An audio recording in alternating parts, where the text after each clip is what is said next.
if people relate to the fact that I'm the first Black woman to do this, then that's awesome. If they relate to me just being a female and and making these accomplishments, that's awesome.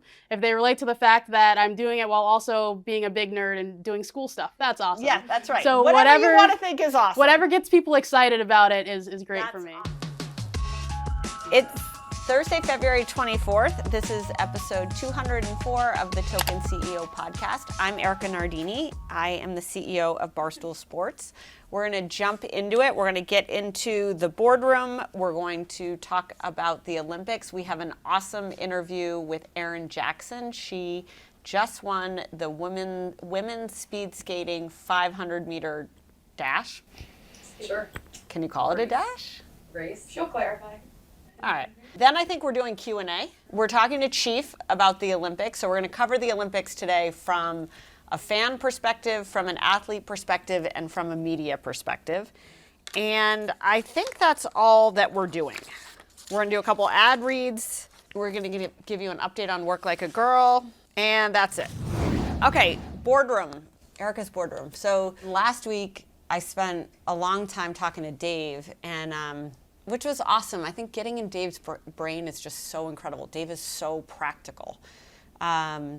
Just talking about like what shows are working, what shows aren't working, why do we do the things that we do? And so much of what I'm seeing, like Pete texted me the other day and was like, hey, I got a really stupid question for you, but if we're not going to be making money for something, we being Barstool, why are we paying for it? And I'm like, excellent fucking question, Pete. We shouldn't be paying for it.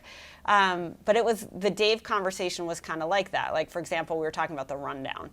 And there are shows that we have at Barstool which are incredible runaway hits, right? Sunday Conversation. I think Sunday Conversation and what Caleb's doing is like one of the single best things we've ever done. And Caleb is a unicorn talent. And that's not making nearly as much money as it should. Like, it's actually pretty anemic. And then you look at a show like The Rundown, which is making a fairly decent amount of money. But when we produce The Rundown, we literally pull in, I swear to God, like a kid on the other side of the hall. And we're like, are you free at 2? Oh, they can do it now. Are you free? You should produce The Rundown. And like, that's fucked up. That makes no sense. The Rundown used to be a show that had our 3 biggest personalities in it. The second thing is like the Barstool rumor mill is that, somebody from sales at some point said it had to be in person. Like, that's bullshit. What is in person anymore? Like, we do all of our interviews on Zoom. Like, that's a ridiculous constraint that nobody challenged because everybody was in their silos. And then Dave's point, which is exactly right, he was like, look, like 1 Minute Man and The Rundown aren't that different of a show. Right? It's headlines and topics that are relevant today.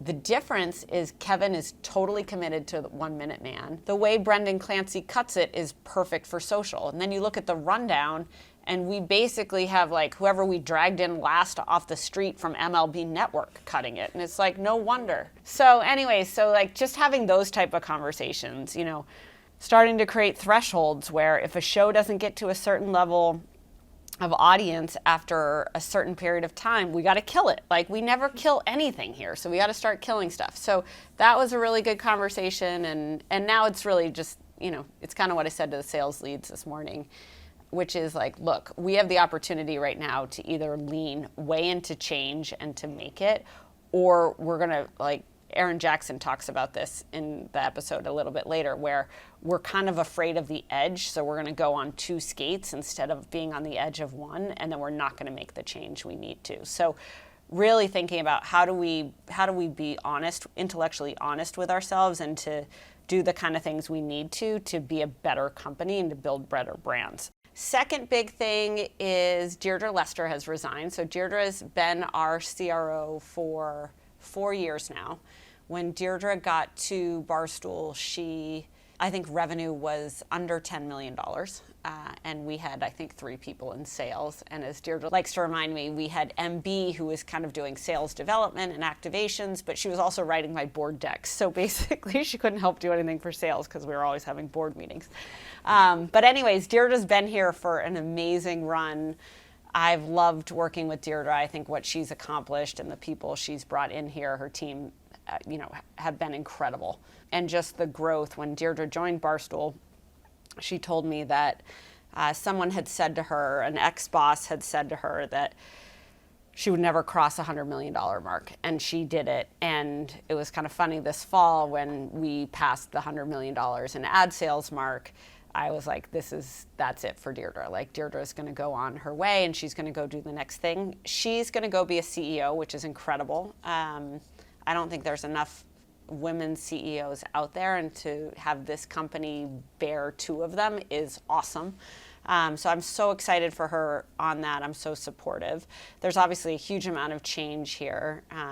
I'm getting like, what about all the women leaving? And it's like, you know what? Like, when you have all female executives and people leave, some of them are going to be women. So like, I kind of hate that line of questioning, because that's the whole beauty of it. Like, we made an executive team that was all female.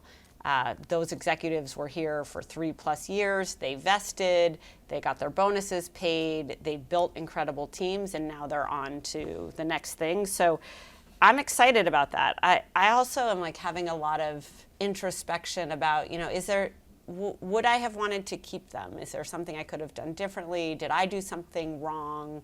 Should we have run this place differently or better? Or, what could I have been on the lookout for, or been more thoughtful about, or prescriptive?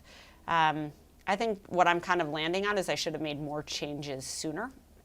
I think we kind of got to a place, which I talked about a little bit last week, we kind of got to a place where everyone got stuck in their ways and they built their own silos, and the silos ran the way the person who ran the silo wanted them to run.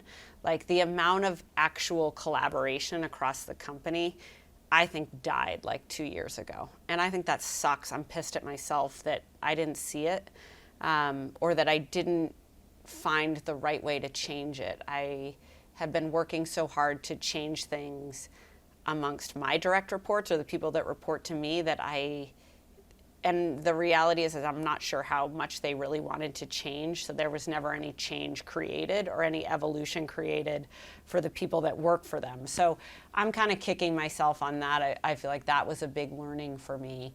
I also am really excited. Like, I've got Ed in finance, and I've said probably 4 words to Ed since he's been at Barstool Sports, which isn't that long, let's say under a year. Now I talk to Ed every other day. I love it. Everyone's like, I don't know how to get through to Ed. I'm like, you know what you do? Make a joke at the beginning of the conversation with Ed, and then he's yours. Then it's great. So I'm enjoying getting to know the people who really actually make this business run and who make things happen here. I'm also really fired up about the number of people who want to step up and take on new opportunity. I think Barstool is a hard place to work. It's a weird place to work.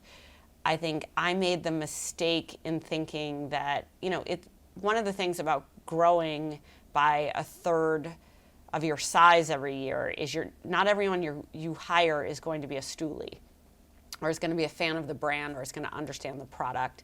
What the hope is that people bring all sorts of different perspective and they develop that love for the brand. One of the things I'm thinking about is, could I have screened for people better? Could I have found talent that had a more intimate knowledge of our product or our brands or our personalities? Like, could I have put those things together in a different way? Could I have created a different culture in our management team instead of just like relentlessly pursuing growth, which is what we've done for 5 years? Really thinking differently about how we expand, not just grow, and what we need to do that, and who needs to be at the table. And I know everybody's shitting on the values, but I think values are an important part of that process. So I'm spending a lot of time thinking about how we do things. And then I'm also spending a lot of time, like, we had someone really senior leave, one of the execs leave, and that person didn't say goodbye to any other lead. So that's kind of shocking. Like, I've had 3 people come up to me and say, hey, did this person say goodbye to you? And I'm like, no. They say goodbye to you? No. And it's like, God, is that person angry, or did they not care in the first place, or was this a bad place to work? So long story short, thinking about all those things. And then what I think is so incredibly exciting is, how do we break down the silos? How do we get to where we want to go next? Like right now I'm having an issue where the finance team has been talking at the sales team, who's been talking at the production team about budgeting. It hasn't been solved in a year because nobody can get out of their own way to do it. And it's like, let's just make a fucking budget. And if we're wrong about the budget, then we'll fix the budget and make a new one. So I'm personally passionate about getting involved to help break some of that down and then to help structure things in the right way where we can get a better result. And then also just having some perspective, like, I was hammering someone, first of all, thank you to everybody who wrote about wood. Like the suggestions on what to do about wood were awesome, way better than we came up with here, so thank you. But then I'm also like, how are we structured to support wood? Who wakes up thinking about wood and goes to sleep thinking about wood?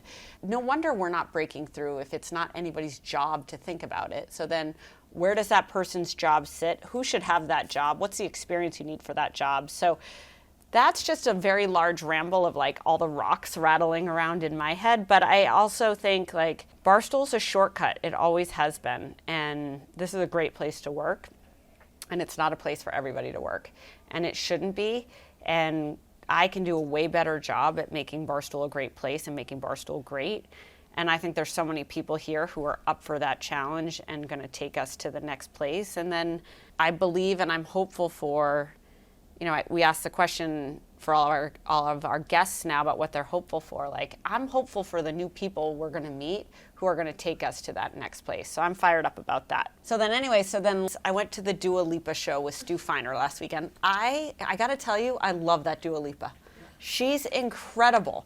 So I get to the Dua Lipa concert with Stu Feiner, and Dua Lipa has 2 opening acts, both women, both awesome. I thought they were like incredible talents. But you also see like I'm always interested in a concert of like, where does the money go? Like, where's the emphasis? So the opening act had like a shitty backdrop. She wasn't allowed to walk on the catwalk. She did have a great voice. No theatrics, no production.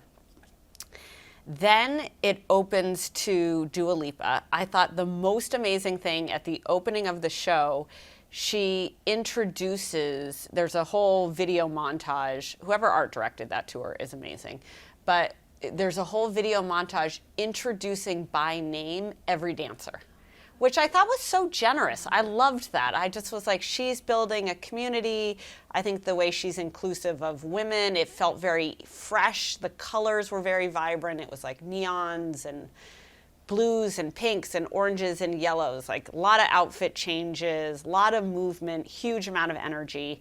She's quite statuesque. Like, I always thought she was more diminutive. I remember working in music and being on the Ariana Grande tour, and it was so feminine, but in like a light pastel pink, kind of controlled, fragile way. And this Dua concert was just so high energy, so out there, and her voice is incredible. Her gyrations, or what do you call that, grinding? I guess it's called grinding. Like, the grinding moves were amazing, and she like held her notes through the whole thing. So I thought that was incredible. Truly was integrated into the show in what I think was probably the best piece of branded entertainment I've ever seen. Dua Lipa goes to have an outfit change, and on the backdrop it's the song's about to be You're Good, or We're Good, and there's a kind of like a sea shanty, a truly sea shanty big logo on the screen. And then she has these 2 roller skaters coming out doing like incredible acrobatics and like waiters holding Trulies. It was genius. Honestly, like, I can't say enough about it. I was so impressed for Truly, and I was impressed that they incorporated that into her show. So long story short, thought it was amazing, left super inspired.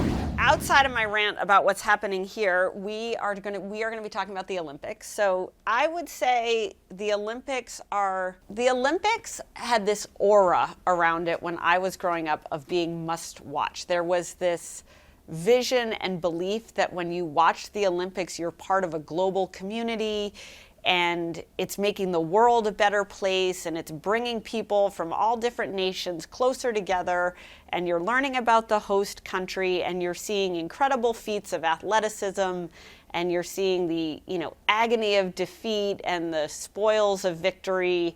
It came along once every 4 years, and it was magic. That's how I felt about the Olympics. When you look at the numbers of the Olympics this year for Beijing had 11.4 viewers per night. This is across all platforms. This is the smallest audience for the Olympics ever in history. The 2018 Winter Games in Pyeongchang had 19.8 million nightly viewers. So between 2018 and 2022, we've lost 8 million viewers. So I think you can't argue that the viewership, at least in the US, around the Olympics is in decline. Why is it in decline? Okay, one, consumption is changing. We already know about that. People are watching snippets on social. I think the structure of NBC complicates this a little bit. Peacock had its biggest streaming period ever during the Olympics because so many people were streaming on Peacock, which means they're going to subscribe to Peacock, which means they're going to watch the WWE, thank you very much, and other programs on Peacock. But I also think that you're seeing that the Olympics aren't holding what their meaning was, because it's very hard right now to gain national attention or international attention and focus for 2 weeks around one thing. We're in the middle right now of, I would say, a pending world war. Like, what's going on in the Ukraine with Russia is fucking scary, and people don't even care about that. So getting people to care about things now is just so hard. And I think that's something media companies have to think about. I think it's something marketers have to think about.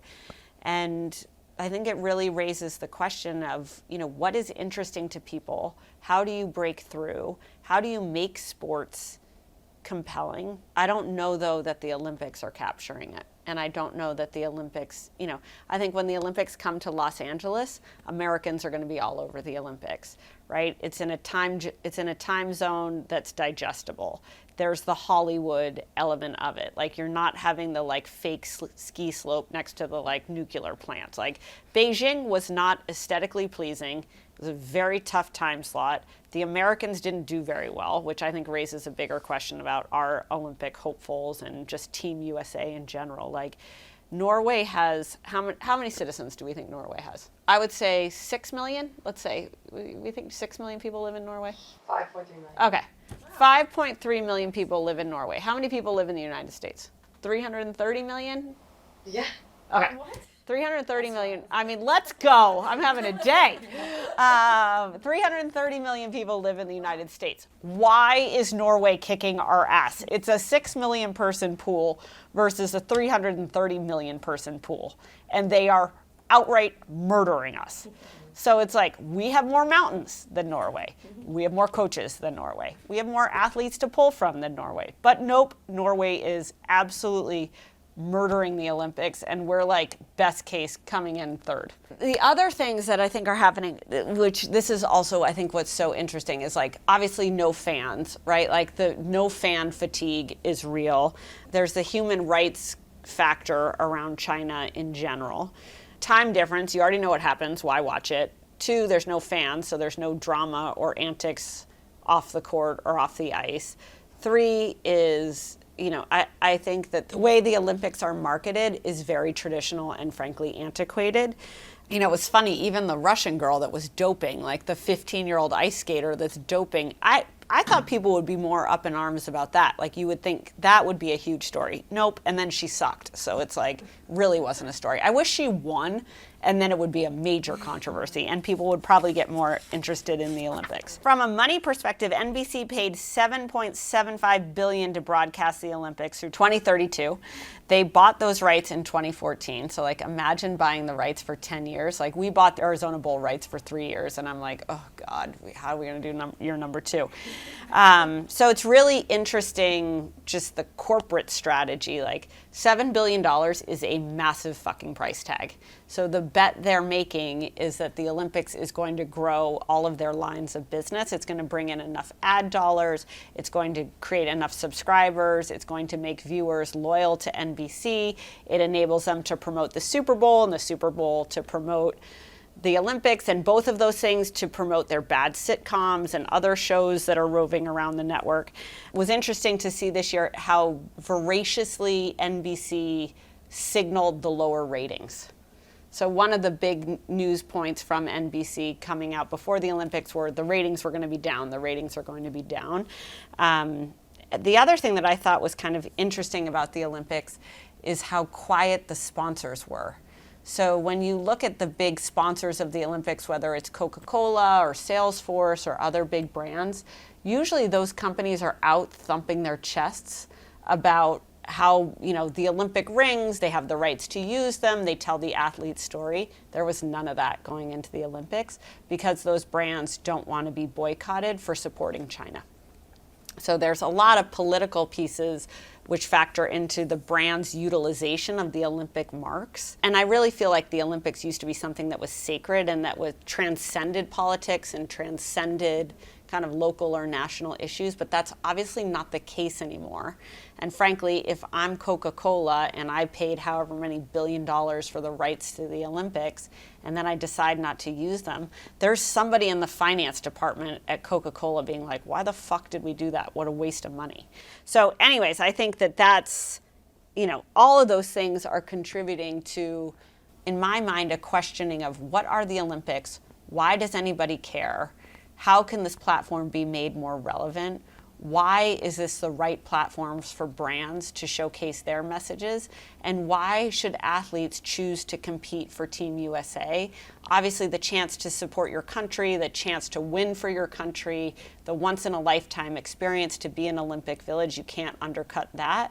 But these, by and large, are athletes who are not making a lot of money, who are taking time out of their collegiate careers or frankly their professional careers to do this.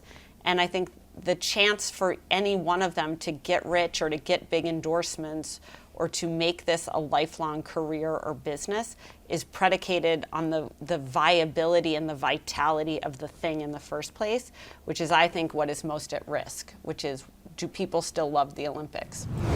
Let's talk about Masterworks. So everybody knows I like documentaries. I've been watching documentaries on art, which is really interesting.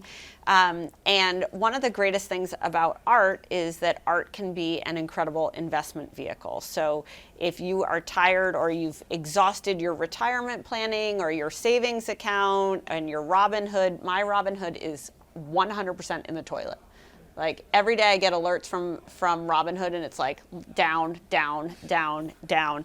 So anyways, I've been thinking about investing in art. Masterworks is a great way to do that. So what Masterworks enables you to do is to diversify your asset classes. So instead of buying shares of Roblox, which I like to do because I love Roblox, you could buy a share of a Picasso or you could buy a share of any number of paintings. Art is a great way to drive a return. If you looked at Banksy's Mona Lisa, it sold for $1.5 million and investors got a 32% net annualized return on their investment in 2020, which is a pretty staggering return for an investor. So if you want to invest in art, if you think you need to diversify your investment portfolio, if you've been curious about how the art market works, go to masterworks.art/token. That's masterworks.art/token, and you can join over 300,000 investors investing in art. See important disclosures at masterworks.io disclaimer. All right, so that's my rant on the Olympics. We're going to have two other perspectives on the Olympics. We have Erin Jackson joining us. So Erin Jackson just won gold in Beijing. She is a speed skater. She is also a roller derbyist.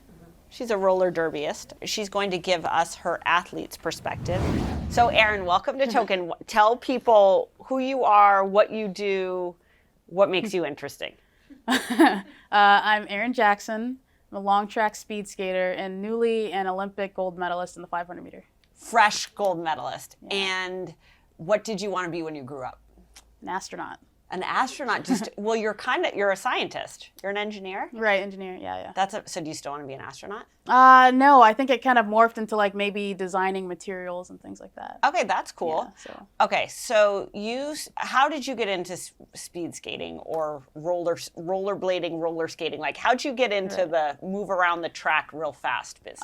Yeah, so I've been a roller skater ever since I can remember. It just kind of started out like skating up and down my driveway and like the little plastic like kid with skates. the 4 wheels? Yep, two and two. Like, were you doing like the trick moves and the stuff, or I are you think just trying to go fast? You know? Okay, We trying had to go a pretty fast. big driveway, so yeah, up and down. And then as I got older, it became like being a rink rat. Like you were a rink rat? Yeah, just hanging out at the At the skating roller rinks, rink. At the roller rink, yeah. Wearing like short shorts and like fluorescent colors, or no? Oh no, let's see, it was the 90s or maybe the 1000s. Early I don't know. 2000s, yeah? Yeah, something like that. Where did you grow up? Ocala, Florida. Okay. Yep. Okay, so a lot of roller skating rinks in Ocala? Yeah, we had like one big one, and now we have two. So. I mean, I've never roller skated in my life. I love this. Okay, so did you race? Like, were you on a team? That came later, yeah. So at first I would just like go skate for fun, like dance, like skate around to music, hang out in the snack bar like with my the friends. disco bar, and you get so dizzy. Yep. Okay. Yep. And then when I was 10, I started inline speed skating. So that's when I started with like the wheels in a row. Okay. Yeah. But not on the ice. Not on the ice. No. Okay. Yep. And you started to compete. Yep. And you liked it. I loved it, yeah, because I always liked going fast, like even at the sessions, like the skating sessions, but you weren't supposed to go fast. Like, Yeah, you'd get you're in like, trouble. this is annoying. Yeah, they'd be like, hey, slow down. And then you got into the racing. Yep. Okay, and what was that like? Yeah, I felt like it's what I had always wanted to do, you know? Yeah, because like I said before, I mean, I would go fast, but you weren't supposed to. Okay. So And now, then like you were supposed to. Yeah. Then I found this sport where like it was okay to skate fast, and I was like, well, that's obviously what I want to do. And you started winning. Yes. a lot. Like beating the boys. Could you beat the boys and the girls? Yeah, sometimes like at practice. Yeah, we didn't really get to race the boys much like during competitions, but at practice, yeah. And then did you have to travel a lot for that? Yeah, I did. So it started out kind of local. Like my parents were driving to races like all over Florida, and then you know, as I got better, like started moving further out, and yeah. It's amazing. And then, so you didn't set foot on the ice until what? 2017. 2016. 2016. Yeah, kind of the end of the year. And what there. made you make that jump? Like, what prompted that decision? Yeah, I was just hanging out with one of my friends. I was in the Netherlands at the time, and she was like, For the rink speed skating. For inline speed skating. Yeah, I had been living in the Netherlands like for several months, just training with their national team before going to the World Championships. Okay, got it. Yeah, and so, why the Netherlands? Do they have like good inline speed skating? It's a really big speed skating place. It's like one of their top sports. Yeah. Do you think it's because people skated along the like the canals and stuff? I think so. Yeah. Huh. Okay, I love that. Yeah. So they bring on the Americans. They're like, it's cool. You can come train here. I think there were only 2 or 3 of us who went over there. It wasn't like an official thing. It was like I went over there because I was friends with a lot of the Dutch people. And, I was like, oh, this will be fun. I'll go train for the summer with them. And then, because there are a lot of races throughout the summer in Europe. Okay. So if you just kind of like go to one European place and like travel you can to bop the different, around it much easier. Were you in college? Yes. So I graduated from the University of Florida in 2015. Okay. With my materials engineering degree. And then I started school again when I moved to Salt Lake City in 2018. To train and go to school. Yep. Okay. So you're in the Netherlands. Then what happens? Inline speed skating world championships were over. I was just hanging out in the Netherlands. And yeah, one day the people I was staying with, they were like, so do you want to just go to the rink? And it's kind of like what I did, like growing up in the roller rinks. They do that with the ice rinks. Okay. And I was like, okay, sure, let's try it. Yeah, I just kind of went from there. And did you love it? Or, like, did you find it, like, were you good at it right away? No, not at all. You weren't? Yeah, there's like a video bopping around of like my first steps I've on seen the that, ice. actually. Yeah. Not great. Not great. That's okay. That's okay. Yeah. And then you were like, what made you make the pivot? Yeah, then the talent scout person with the U.S. Speed Skating Federation, he reached out. Maybe he saw the video or something. He's like, that looks terrible. Let's fix it. Yeah, so he was like, have you given any more thought to coming out to Salt Lake City? Because, you know, they had been asking for years, and I was just not Asking you to come. Right, I hadn't really been interested. And I was like, okay, like, might as well give it a shot. Like, I'm not getting any younger, and I don't want to, like, always wonder, like, what would have happened, you know, if I had tried it. Yep. Inline speed skating, is that an Olympic sport It's or not? Okay, Nope. so you're like, if I'm going to chase Olympic dreams, Right, I got to move to the ice. exactly. Yeah. Okay, that's amazing. So you moved to Salt Lake, and then are you very coachable? Like, are you a good person to coach? What makes you a great athlete? I think so. I think I like having criticism. Okay. I like hearing what I'm doing wrong. I mean, I don't know. I think I'm a bit of a perfectionist, and I want to get like every little thing right. Yeah. So. And you won't give up until you do it. Right. Yeah. And if I don't understand what the coach is saying, like I'll ask. You have to keep figuring it out. Yeah. I don't know. I always want to do better than I did last time. So, yeah. Okay. So then you get to your first Olympics, and what was that experience like? Yeah, that was just kind of like a rush. Like, I don't know. I was happy to be there, because that one's hard to talk about too, I guess, because I didn't really expect to be there. It was just kind of like imposter syndrome? Yeah, or exactly. Were you a lot of confident, that. or were you like nervous? Neither, I guess. I mean, there were no expectations on me because I had like just picked up the sport. Like, who the hell is this girl? Yeah. I was really new, just coming in like, oh, how'd I get here? So yeah, that was a completely different experience than this time around. Okay, but it gave you a taste. Right. And then you trained, and talk about this year. Yeah, this year. This year it seems like it went by really quickly. Yeah. We started racing in November, and that was kind of my first time racing in like a year and a half, just with COVID and everything. Oh, you guys couldn't race? We could. I couldn't race. I had the worst luck in the COVID year. I think I quarantined like 5 times just from... Did you have COVID? No, I never got it, but I was always around the people. Might have had COVID. Yeah, so it's like I would train for a while and then have to quarantine for 2 weeks, and then train for a while, then quarantine for 2 weeks. And I was like, I just need to be a hermit and like not hang out with anyone. Like, forget society. Yeah, and it was just only teammates. Like we were only hanging out with each other, but my teammates kept getting COVID, so then I had to quarantine. Jerks. Okay. So yeah, and I also got a bungee cord stuck in my eye. So really? So that was another month out. How does that happen?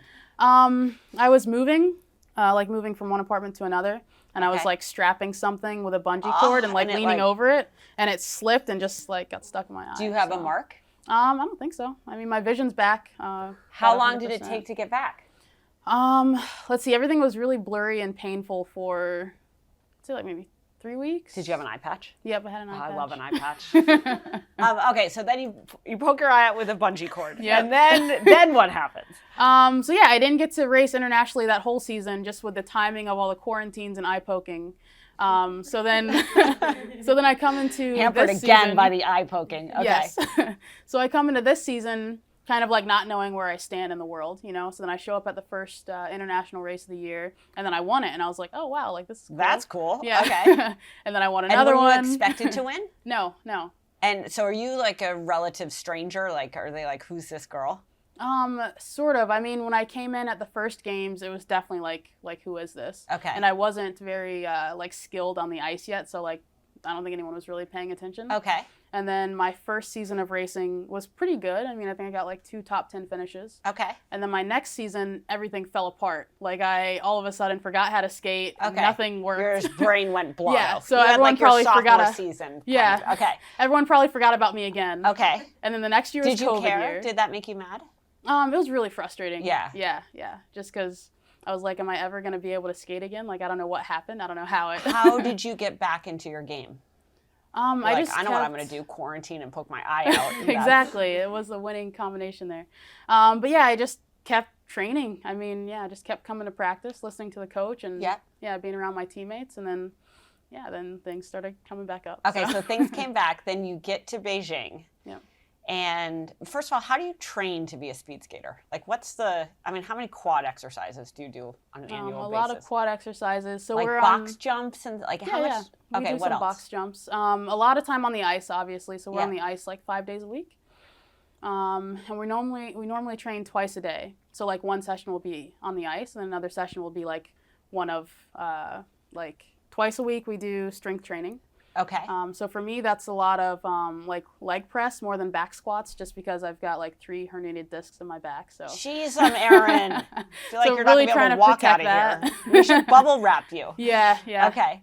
And then also something called dry land training. It's like skiers do that. Yeah. Like getting in position, like in your shoes. And, like doing static exercises. And is your rink dedicated to speed skating? Or are you like sharing it with the ice skaters and the hockey guys or there's girls. Hockey and short track speed skating and figure skating and curling and.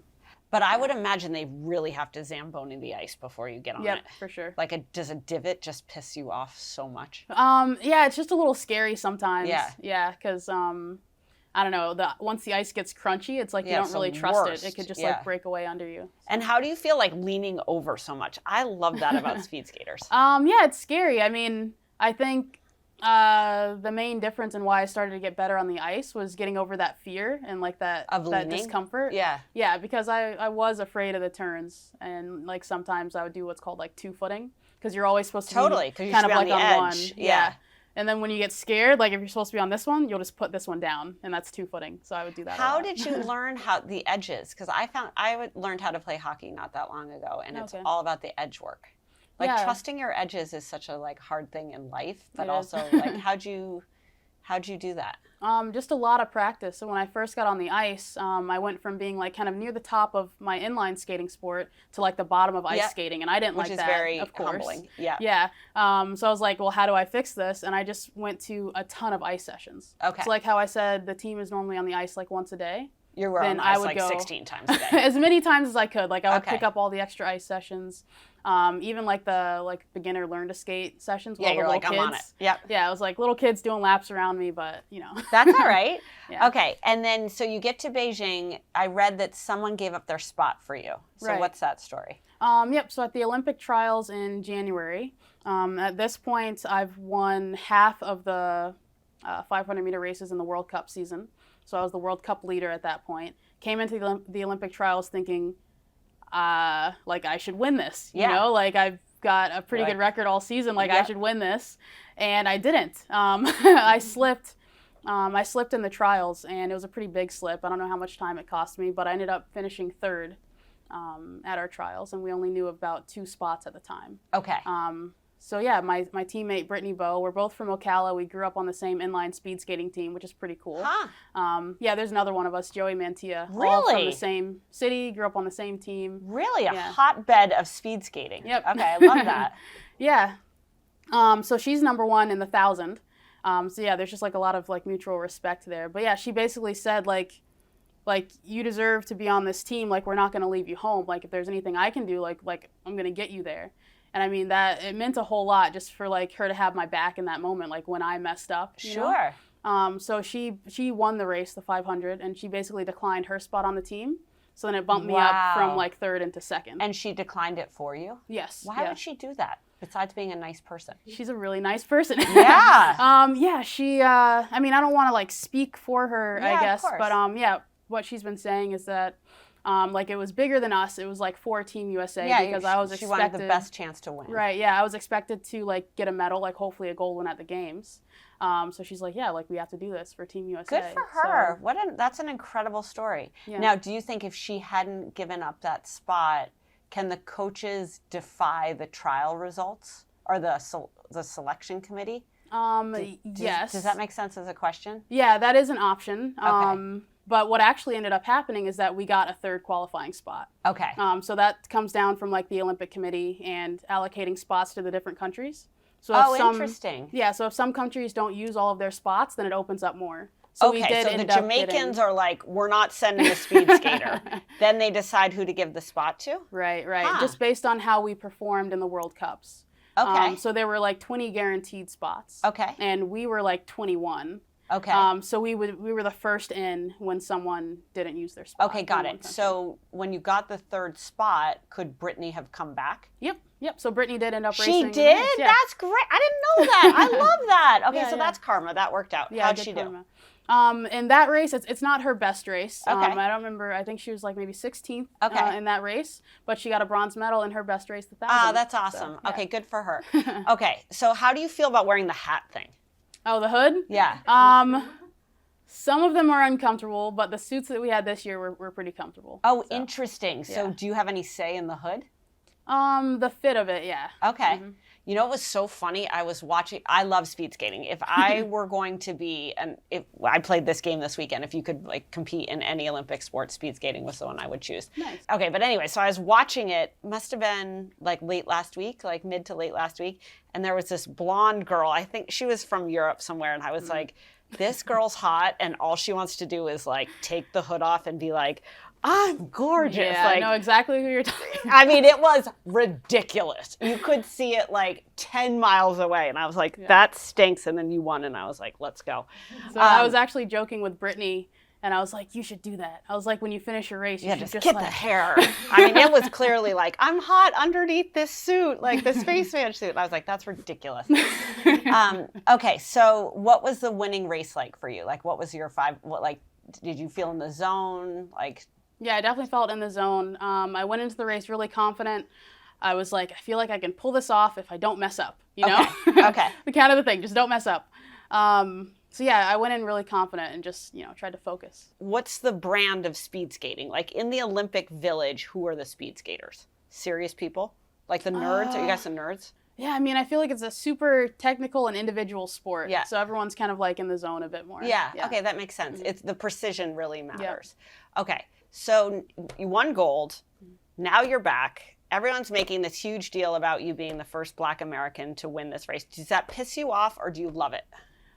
No, I mean, I feel like it's something that a lot of people get excited about. And, I appreciate that. It is exciting. Yeah. Especially during Black History Month. I mean, I think it's really amazing. Cool. But it's also amazing for Erin. Yeah. Like, I think what's hard when you're the first of something or one of the first of something is so much pressure, right?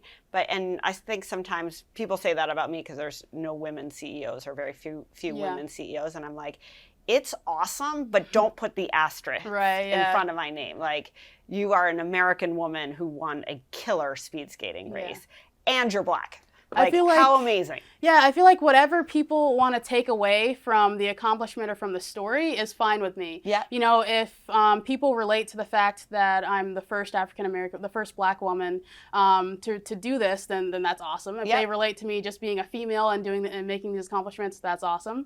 If they relate to the fact that I'm doing it while also being a big nerd and doing school stuff, that's awesome. Yeah, that's right. So whatever you want to think is awesome. Whatever gets people excited about it is great for me. That's awesome. Yeah. Okay, so you mentioned you're still in your season, which I have to imagine this is like coming back from spring break and having 2 weeks left of school and you're like, ugh.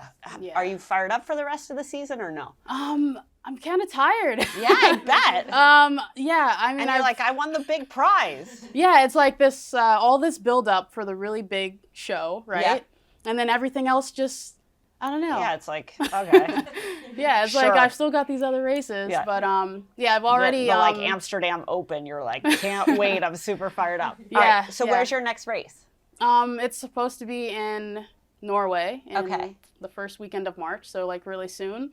My coach isn't happy, but I kind of canceled on that one. Oh, you did? Why isn't he happy? Because he wanted me to race it, of course. Okay, yeah. Well, that's what coaches are for. Yeah, exactly. Okay. But yeah, I will rejoin the team for the following weekend in the Netherlands. Okay. So how do you manage all the time zones? I'm not right now. Okay, you're tired. Are you last tired? night I went to bed from like 6:30 at night until like 4 in the morning. Okay, so you're a little off. Your clock is off. A little bit. Was the food as bad as they said? I didn't think so. Okay. Yeah, I mean, I was happy with the food. What was your favorite thing to eat there? They had like little hot pots. Oh, really? With what in it? Like different meats and noodles. Broth? And That's kind of amazing. Yeah, and dumplings. All right, so what are you going to do for a job? How do you make money? You're sponsored. Yeah, I'm sponsored. I mean, I work with companies like Bridgestone, and they're amazing because, there isn't a whole lot of money just from like skating in circles itself, Yeah. So a lot of it comes from sponsors. Yeah. And Bridgestone has been amazing. And for a job, I mean, right now I'm still going to school. Okay, so when do you graduate? I guess whenever I want, 'cause it's all like extra school. It's online school. It's all extra school right now. Like, what do you mean it's extra school? So I have a degree in materials engineering. Okay. And now, brag. sorry? I said humble brag. Oh, yeah. Okay. Yeah, cool degree. Yeah, that is a cool degree. And then now I'm just kind of taking classes at a community college in Salt Lake City. Okay. Just because we have like a partnership between, the Speed Skating Federation and the college. Okay. So we can go take classes and not pay tuition. Okay, so amazing. I'm like, Let's go. like, if I can get a free education, like I'm going to go. Absolutely. Are you getting your master's or are you just taking classes? Just taking classes. So what I've kind? completed an associate's in computer science. Okay. And now I'm working on an associate's in kinesiology. What is kinesiology? Like exercise science, like the science like of the how body, your body and moves? physiology. Yeah. All right, so what are you going to do with all this, Erin? I want to work in biomechanics. Okay, so what's that mean? You're going to make robots or you're going to make like prosthetic arms or? Yeah, I was kind of thinking prosthetics. Okay. Yeah, sports equipment. Okay. Sports materials, biomaterials. You can do whatever you want. Are you sad that the speed skating might end one day, or are you going to do this are you going to do another Olympics? Yep, going for another one. Oh, for you sure. are? Yeah, I feel like I can't stop now. It's only been like a year and a half of like figuring out how to skate. So. All right, I love this. Yeah. You're like, I'm just at the beginning. Okay, so you're going to get another degree. You're going to go to another Olympics. What do you do in your like free time? Free time. Yeah, so I hang out with my pets. I've got What kind 3 of pets? at home. I have 2 cats. Okay. Reggie and Bradley. Okay. What kind of cats are they? Long-haired. Okay. Yeah. Do you love them? Yes, I Do you love one better than the other? Yes. Everybody has a favorite. They'll never tell you what they all do. Because he was my first, and it was just me and him when I first moved out to Salt Lake City, so we bonded. Yeah. Okay. And then what are the other 2? Yeah, so 2 cats and 1 dog named Winnie. Winnie. Yeah. What kind of dog is Winnie? She's like an Amstaff mix, kind of like a small pit bullish. Can she sleep with you? No, she could, but She I'm doesn't. not like a dog in the bed kind of person. Oh, you're not. Yeah. I'll probably Are you get pretty there. anal? Yeah. Okay. She's new though. Oh, she's new? So How long yeah, have you had maybe Winnie? we'll move since August, end of August. Oh, okay, so yeah. she's fresh. Mhm. Did you rescue her? Yep. Awesome. Okay, I have 5 questions for you, Erin. Hold on. Token 5. First 30 minutes of your morning. Like you get up at 4:30, you get out of bed, and what's happening? Okay. Petting my animals. Yep. Checking my phone. Yep. Laying down in bed for like 20 Oh, are you more a minutes. snooze person? Big snoozer. Okay. How many Um, snoozes? As many as I can. Probably like 3, I guess. Oh, God, at I least. hate snoozing. Okay. Coffee person or no? Yeah, I feel like all that comes later, but yeah, we can skip to that. Yeah. Oh, no, you don't. This is just first 30 minutes, and it's your first 30 First minutes. 30 minutes. Yeah, I feel like in 30 minutes, like most of it is pressing the snooze button. Okay. Yeah, and With then a little petting of the phone and petting of your pets. Exactly. All right, I yeah. love it. Whole bunch of snoozing. Whole bunch of snoozing. Okay. What's something you do every day without fail? Probably watch TV. Oh, okay. What kind of Say- TV do you like? I just like a lot of shows, I guess. New Girl's one of my favorites. Okay. What did I just finish? Like you watch regular TV or Netflix? Like Netflix and like the other little apps. Yeah. Okay. Finished Succession recently. Okay. Did you like it? Yep. That's love amazing, it. Yeah. right? Watching Ozark now. Okay. You're like a binge show watcher. I try to take my time, but yeah. Oh, okay. Okay. I love it. What's something that surprised you this week? I guess like all the reactions I've been seeing like on social media and Just so and positive. messages. Yeah, it's really cool. That's Yeah. awesome. Okay. What gives you hope right now? Gives me hope. I mean, a lot of things give me hope. I mean, I'm excited for the future, like my future and also the future of the sport.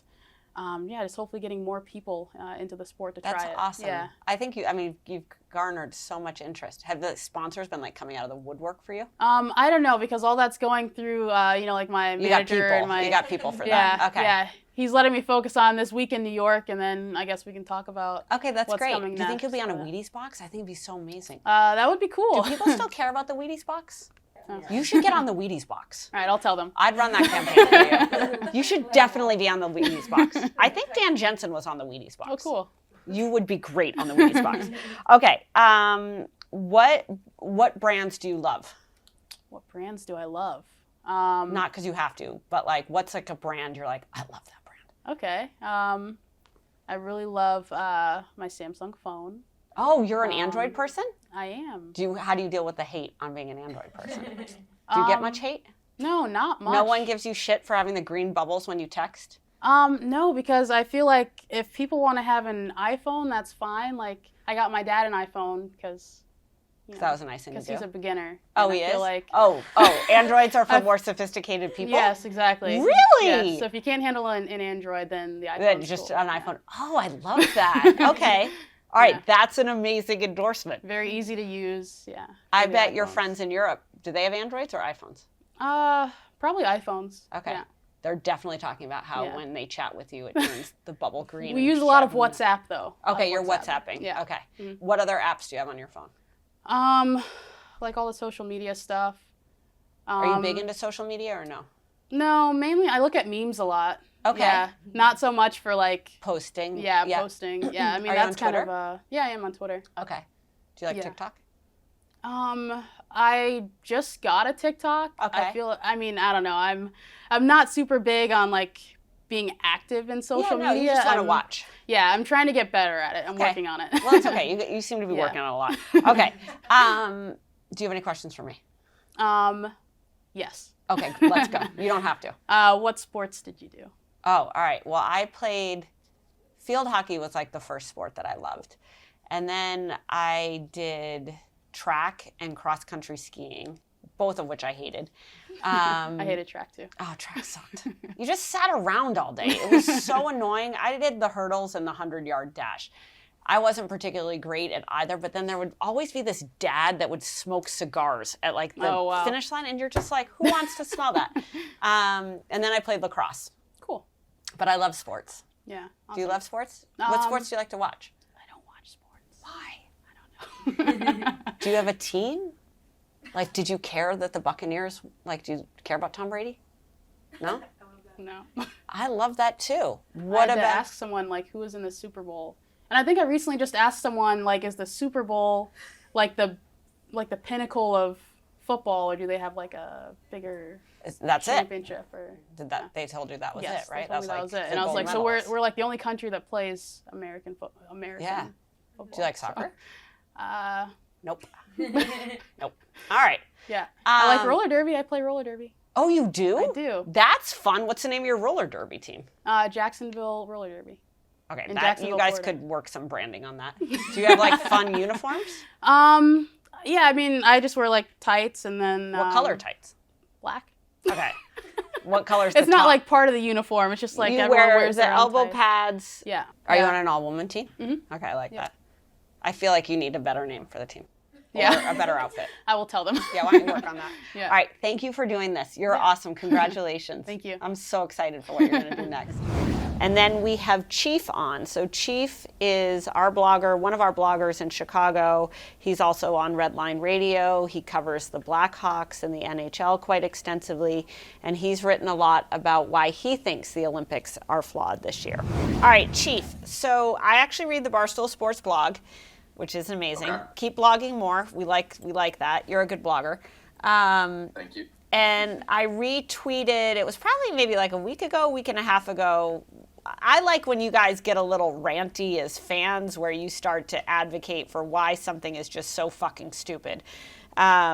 I think that's a major driver of our editorial strategy. So what really struck me about what you've been saying, both on the pod and then in your blog, is just like, what the fuck is going on with the Olympics? So that's my opening to you, which is, what do you think's going on with the Olympics?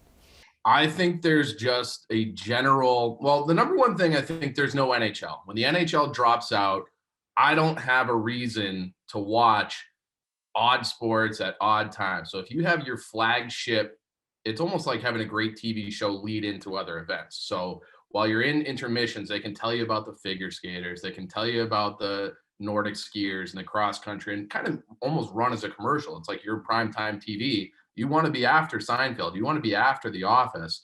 And they didn't have that type of flagship programming without the NHL. I think. Oh, that's interesting. So NBC's loss of NHL essentially dropped.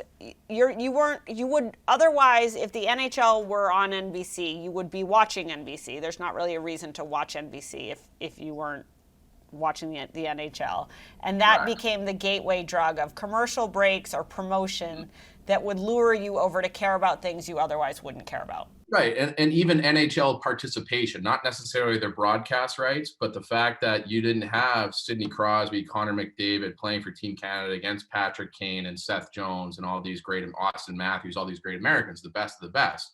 I would stay up until 3 a.m. to watch a USA, versus whoever, Canada, Finland, Sweden, whoever. I would make a point to watch that because it's the best in the world. Same way I made a point to watch the USA versus Canada women's gold medal game that was on at an odd. Yeah, so I would tune in to see the best, and then that kind of serves as an element of like you can market your other events at other times when you have a reason to watch. Now I love the women's game, but there's only 2 teams really worth watching, in my opinion. It's United States and Canada. If they played a best of 7, I would watch all 7. Yeah. But I'm not watching them beat Denmark or whoever. Finland or whatever. Yeah. 15-0. Like, who cares? So if you had more games that made it worthwhile to tune into, especially with the hockey, because that has always been their flagship sport. So when the NHL was on NBC, did the NHL take a hiatus during the Olympics so that those guys could play? And now that it's on ESPN and Turner, they don't? Yes. They had it, the Olympics with NHL on NBC. They definitely had it in 2006. Okay. They had it in 2010 and 14. And then 18, they did not. It was in South Korea. They're like, we don't see the value. But yeah, historically, they basically take off. They do the All-Star break and then have the whole month of February basically off. And that had been built into this schedule for this year as well. And then Omicron hit, and everyone's like, you know what? We're not sending our athletes to China. We've already had to cancel so many games because of Omicron. We don't want to lose more games with guys having a quarantine over there. The waters were muddied about what the policy would be for guys contracting it over there, their ability to come back. So the NHL and the NHLPA made a decision that we're going to scrap it and we're going to rewrite the schedule for February because they were supposed to be off this year. The NHL was going to participate, and then because they want that sweet Chinese NBA streaming money the same way, the NBA has made so much money in China. The NHL wanted a taste of that. The KHL has 2 franchises in China right now. So the NHL saw the value in sending the best of the best originally and taking the month off, trying to grow the sport of hockey in China. But Omicron, had already screwed up everything. Right. So then they had to switch. And the trickle down effect for me is I'm not watching 3 hours minimum a night of various games with NHL players. I'm just watching something else. So yeah. I don't know what's going on in the bobsled world. I don't know what time it's on. I don't know what time curling's on. I also just think they do a bad job of marketing and broadcasting it. What would you do differently, or what do you think the biggest issues are? Like, they had a lot of disadvantages. The games weren't aesthetic. To your point, the best of the best in a flagship sport weren't there. 3, the time zone. Like, I was trying to keep up with women's hockey, and it was either that I had to block out 8:10 in the morning for an hour and a half or 11:10 at night. Both options suck for me. And then it's also just the muting of conversation around the Olympics because of who can use the rings. So what's your take on that? I think, and baseball falls into this category as well. Why they wouldn't want to have a free commercial on social media highlighting these different athletes and different events and these spectacular moments. I mean, that's what the Olympics is all about. Moments of brilliance in sports you don't care about every 4 years. So without the ability to kind of broadcast that over social media, and I mean just 30-second clips at a time, the conversation, at least that I've seen around the Olympics on social media, is almost all political. It's not about the athletes at all. Yeah. It's about it's bad living situations and the food, COVID. Russia's there, but they're not there. Yeah. But they're doping. COVID. Yeah. Yeah, it's funny. It's like they took away the people. It's like the people, people make the internet, right? And it's all the conversation. It's all the memeing of everything, right? So Shaun White is crying because he lost. Everyone's like, oh, that's too bad. Shaun White was great. You could have memed the shit out of that if you were able to take the clip of Shaun White crying on NBC when he lost lost whatever the race or the exhibition was. You can't do that. So just for people who are listening to this, explain how punitive it is if you are to cover the Olympics. If you put out a video highlight on your own account, I believe that you're suspended basically immediately. Yeah. So, and it might be worse than that depending on how many, DCMA strikes you have. And that's just not the case with any other sport, with the exception of baseball. Basketball wants their highlights out there. Hockey wants their highlights out there. Football, I think, the NFL is kind of a in-between spot. It seems like that's how it seems. But yeah, like, and another example, like we always make fun of Pete. Pete's like the big curling guy, all business Pete. And the United States had this guy, I guess he's from Chicagoland. We're trying to get a way to get him on red line. Crazy hair, mustache. He's yelling. He looks electric, but I've only ever seen like still frames of him because that's the only thing. But it's like, that guy's intriguing. I'd love to know more about him, but it's very hard to find. It's not readily accessible. And if you're trying to compete for eyeballs, you have to get in front of people's eyeballs, and they just seem like they'd rather just own the material than attract new eyeballs. Yeah, it's interesting. It is the baseball problem. Like, it's so silly for baseball. Like, baseball has so many natural advantages. I've talked about this here before, right? The players don't wear helmets. You can see them. It's a game that's so boring in its length. It's perfect for social media. It's like one of our live streams. No, very few people are watching the whole way through. There's one moment where Dave does one thing, or Big Cat does something, or Rico, or whomever. And that moment can travel, and they don't allow for that. And then the third, I live in the New York area. So if Mike Trout were to walk down the street, I would have no idea. And he's the biggest guy in baseball, or used to be the biggest guy in baseball. And it's like, that's a marketing problem. Definitely. And these guys, and I think other sports run into that too. Like, I think hockey doesn't do a good enough job. No, hockey doesn't market the stars well. Right. And I think that's got maybe a little bit better. At least they try to make a point to have Austin Matthews and McDavid on ESPN and TNT and things like that. But I think one of the best things that they did that the Olympics was lacking and NBC always lacked, TNT hired Biz, and he makes the conversation fun. And I think that is really lacking from the NBC broadcast crew as well, with the exception, I've always thought Johnny Weir was just hilarious. Like, that guy is on TV. He cracks me up.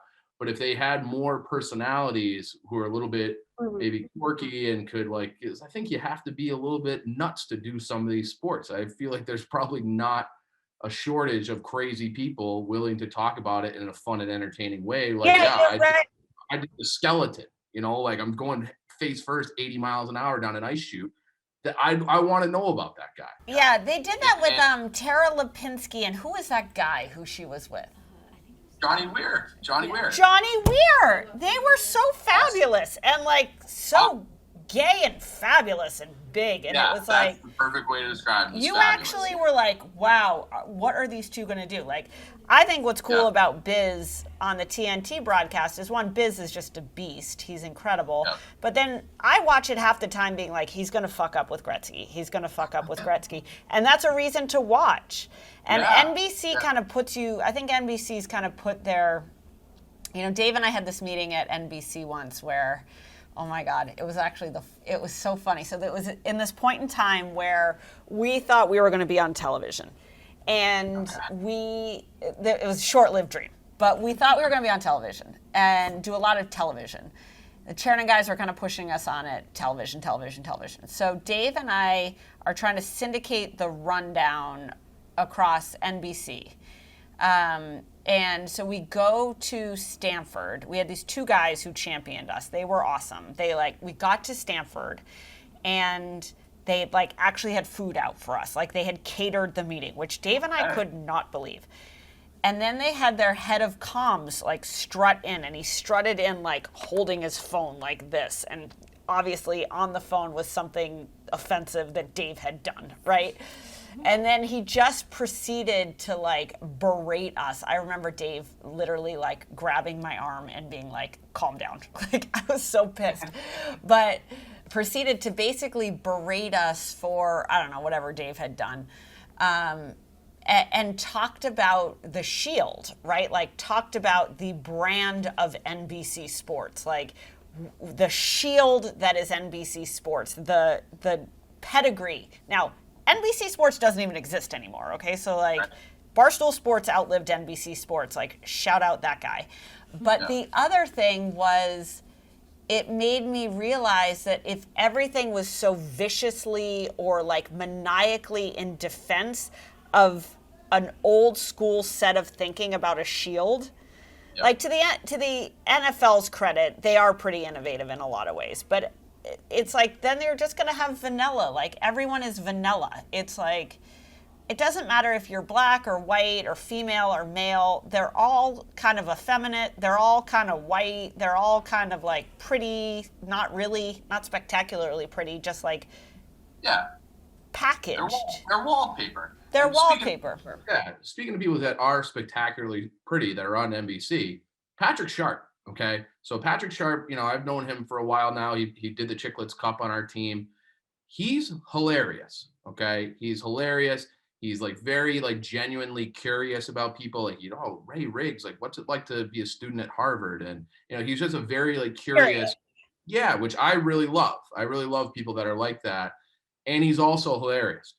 You wouldn't know that. He's been on NBC for 2.5 years now. You would never know. He's a robot on NBC, and he's in a box, and it's like, hey, you played hockey and you're handsome. Go sit on TV. Yeah. If they let him be himself, he would have been, a much bigger star, much more successful. He could have been called maybe NBC Sports still exists if they just let people be themselves and have fun with it and make it entertaining. And they just never seem to want to do that. Even with they have, this is their only flagship thing now is I guess they have Notre Dame football and the Olympics and Sunday Night Football. And so they have 3 things for what used to be a proud, the Shield. Now they have 3 things. It's so interesting because I think that they want to change. Like, I know a lot of really smart people at NBC, and the NBC people are probably like, shut the fuck up listening to this. They're like 100x our size, right? And to run a business 100x our size. But it's also, I think what's hard is when you have a brand like the Olympics, most people who are in and around the Olympics, whether it's NBC, the Olympics, the Olympic Committee, or the sponsors, they're all, for the most part, really old brands. Like, really institutionalized. There is a way, and I think that it's hard to create change around that. Yeah, and I happened to flip it on at some point over the weekend. They're just talking about Norway. And Norway, they're a wagon when it comes to powerhouse. And they're seemingly good at just about everything. And they talk about, they would show these clips about the way that it's marketed in Norway.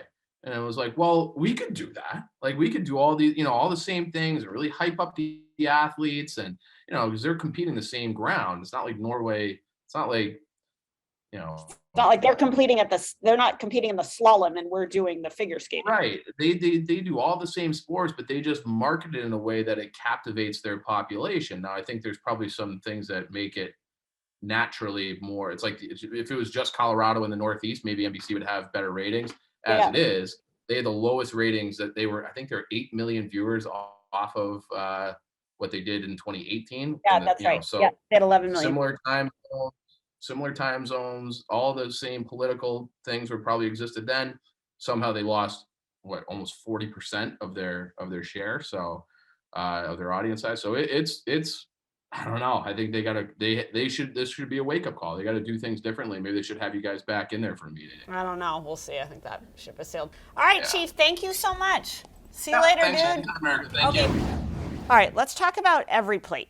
Small shout out to the Every Plate team. I would like some Every Plate. Like, it would be awesome if we could get Every Plate. I don't know how to cook. I'm a terrible cook. I had this 9-year-old kid over at my house last weekend who was like, I love your cooking. And I was like, wow, your mother must not feed you because nobody likes my cooking. And I mean, nobody. So what is Every Plate? Every Plate is America's best value meal kit. I should have fed it to this kid. Meal kits, I don't know if anybody's looked at meal kits. I just looked at a bunch of dog meal kits, actually, and it is outrageously expensive. You're like, oh my fucking God, I'm spending $250 a month, $300 a month, $150 a month. What Every Plate does is it enables you to plan, shop, and everything you need to make a delicious meal at a consistently low price. You get to choose from 17 weekly recipes. They change every week. You can swap out the proteins and the veggies and the sides to make something that you like. It also saves you from going to the grocery store. I don't know about you, but I hate the grocery store. The grocery store is where I question everything wrong with my life. When I get into like aisle 6 and it's like cereals, I'm like, ugh, I'm a mess. My relationships are a disaster. I've wasted away my life. Why am I still living in New England? What am I doing here? Anyways, that happens to me in the grocery store, so I'll do most anything to avoid the grocery store. Every Plate, theoretically, if they ever send me product, will let me do that. So you can enjoy delicious, affordable meals delivered to your house, and they will be ready to go in just 6 simple steps, so even I can't fuck that up. If you go to everyplate.com, you can try it for $1.79 per meal. That's a steal.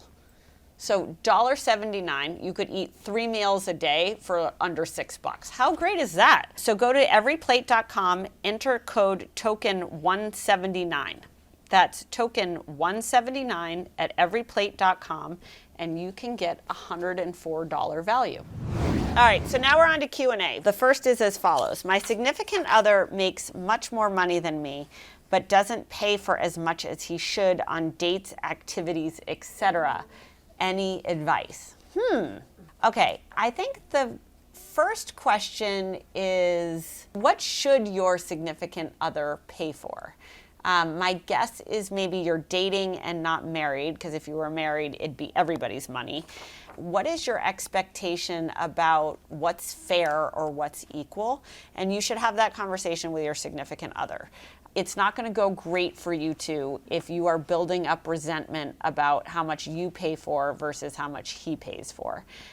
Maybe you are just in love with a cheap girl or a cheap guy, right? Like, some people are cheap, some people are not cheap. I think the second thing is maybe he has a perspective or she has a perspective about why she or he thinks you should pay for things. And it'd be good just to have that out. I think it's super awkward to talk about money. People generally don't like to talk about money. What I would do is have a sit down and basically say, hey, I've been noticing that I tend to pay for most of the things we do. Cite examples. And then I also might say, I love to invest in the things we do together. I love the experiences we're creating. Spending time with you is the best thing ever. I also notice that you're not investing in the same way financially. Is there a reason for that? Am I the only one noticing this? Am I off base? And give him or her the chance to say, oh, I hate the shit you plan for us, so I don't want to pay for it. That's an acceptable answer. Or B, maybe he has no idea. Or C, maybe you find out that this girl or this guy is actually cheap and that drives you nuts and you shouldn't be together. So I think this financial conversation could probably be a pretty good one for you. So that's the first one. The second one, how did we narrow down company values and develop the final list? So we should actually play the Kevin Clancy video here. So let's play the Kevin Clancy video. Barstool Sports is a company of morals and values. Yes. And not we, but the non-content people, the producers, had a meeting the other day or got an email the other day talking about company values. I wouldn't know where to start a guess with what our company values are. I can't believe that this is even a thing that's happening. Let's call it what it is. This is truly embarrassing. This is mortifying. We have them here blacked out. We're going to go one by one. Company values. I think this is our first time seeing these. They're intentionally being revealed one at a time. Number 1, rep the brand as best you can. All right. Okay. I just hated rep the brand. Yeah, rep the brand, guys. Rep the brand. 2, in an insufferable voice. We have lots of different brains. Be open to them. I mean, that's not wrong. You know, it's like you do have to keep an open mind, but like, okay. Yeah. 3, never change who you are. That's who we hired. This next one's going to make you want to puke. Find the solution. Don't be the problem. Number 5, don't be afraid to try something new. I have been shot down at virtually every turn at this company. only to then, like 3, 4, 5 years later, be told to do the very thing I wanted to do several years earlier. Number 6, I hate this one the most. Common sense. Use it. Like, yeah, I mean, I guess if we need to list these things out, motherfuckers. Like, that's a tough one. Ready for this one? Be there for your audience. What does that mean? I don't know what any of it means. That is complete gibberish. That sentence means not a fucking thing. Be there for your audience. That was someone who was like, we need 8 things, and we only have 7. Number 8, always think about what more you can do to help. I mean, like, quite literally. No, John. Stop. Whatever you're about to say. They're stop. all pieces of good advice. Yes. Of course. Like, I wanted to make fun of it. It's all good advice. But they're don't print it out and no. stay. I didn't expect this to be a list of 8 like dumb. I kind of did. No. These are all dumb, corny, stupid, common sense fucking things that dumb corporate cultures tell you. Shout out KFC Radio. So, look, I am the first person to shit on a set of values. If we had 10 people here, or 20 people here, or 100 people here, or 150 people here, 175, 200, 225, 300 people, we never had values. We are getting to have 400 people here. One of the things that we're struggling with as a company is like, what do we believe in? What makes Barstool Barstool? How do we do things? Why does that matter? Is that corporate stuff? I guess. It seems corporate to me. I don't think I'm particularly corporate. But what I do know is that we are a company that is still acting like it has 75 people and we have 400 people. And that means everybody's jobs are frustrating. We have a lot of duplication. We're hiring a lot of people who don't know Barstool or who quote unquote aren't Barstool. We have to redefine what is Barstool, how do we keep Barstool Barstool, what does that even mean? And that's where the values come in. So we spent about, I don't know, a month and a half, 2 months on the values, maybe a little less. Got a lot of input. Got input from business teams. We got input from bloggers. We got input from the production teams. We went through, I don't know, maybe 4 or 5 iterations of them. I don't think our values are perfect. I actually think values are things that evolve over time. But what I do like about our values is that, I'll give you an example, is I think it's really hard for the people who manage other people here to have a reason for explaining why something is going great or why something is not. Values help explain things and give a framework for things that everybody can understand. It gives everyone at the company like one song sheet to sing off of or one playbook to run plays off of. And I think we need that. I think we're big enough where we need that. So we narrowed down the list. I think we probably had like 30 or 40 suggestions. We got it down to 20, then we got it down to 10. I think we landed on 8. I think we could still probably refine it to like 5, but I think they're important. You know, one of the values is don't be part of the solution, don't be the problem. Like, that's a good value for us to have. I literally sat in a meeting this morning and the person next to me who works for me just starts to unload on all the problems at Barstool. And I'm like, you know what? Why don't you help fucking solve some of these problems? Like, what's your idea for how we do this better versus why it stinks today? It's good. I can't use that to manage him or her unless I have that as a stated value for Barstool. Same with like use common sense, right? Like we talked earlier in the show about the Pete example. And it's like, it's pretty much common sense that if we're not making money on something, unless we feel that there's a really good reason for it, we should stop spending money on that thing. So it's like common sense, good value for us to have. I think Dave Portnoy, when I think about Dave as like the most common sense guy out there, I'd like everybody at Barstool to try to have as much common sense as possible. You would be surprised. That's easier said than done. So that is how we narrowed down and developed the values. Work Like a Girl update. So we had our first Work Like a Girl trial run last week. So Work Like a Girl is going to be a radio show, but not really a radio show. So what I've realized in doing this show is that I'm not great at interviewing guests. I don't have a lot of time to prep for the episode. I'm kind of meandering through things, but what I love is the Q&A. And I think our fans are the best. I think the people who listen to this show and who support Barstool, and even those who don't and have a lot of feedback and criticism, it's great to hear from them. So Work Like a Girl is going to launch only on Apple. It will be a subscription. If you can imagine, like, if Sex and the City were a business show, and instead of writing a sex column in Couture, you had me in like a dirty pair of LL Bean boots and like a wool sweater answering advice. That's Work Like a Girl. So call in, give us your feedback, ask questions, tell us your stories. We'll answer all of those as best we can, and then you can subscribe and listen to each episode every day on Apple. So that's what's coming up for Work Like a Girl. As always, you gotta sign up for Things You Missed. If you want to read Things You Missed, which is a roundup of what's happening on the internet, you can go to barstool.link/TYM. Okay, let's talk about Wood for a minute. So I'm supposed to give you an ad read for Wood right now. I really like it, actually. I think the product works. I think we've got to make it easier to find in CVS. The feedback I'm getting is it's like kind of tough to find, so I think we need to figure that out. If you would, go to CVS, take a video of yourself at CVS and show me how easy or hard it is to find wood. And let's just see how we do. And then the ideas that people have are awesome. I had this girl literally DM me and was like, you should buy media in the CVS retail network. Such a great idea. Yeah. Other people, I guess they have a media network. It's amazing. I was like, it sounds like a great idea. I'm glad somebody who doesn't work here thought about that. All right, so anyways, that's it. That was kind of rambly, but that's what it's like over here. You can DM us questions on any platform. You can watch this episode along with many others on our YouTube. Just search Token CEO. You can shop our merch. We've got the candle going. We got a whole bunch of stuff around here. We got new t-shirts coming. Join our Token CEO Facebook group. We love our Facebook group. I'm at Erika on Instagram. Shout out Gaz. And then I'm at Erika _ on Twitter. And Token CEO is on Twitter, Instagram, and TikTok. We also are on LinkedIn. So we will see you back here next Thursday.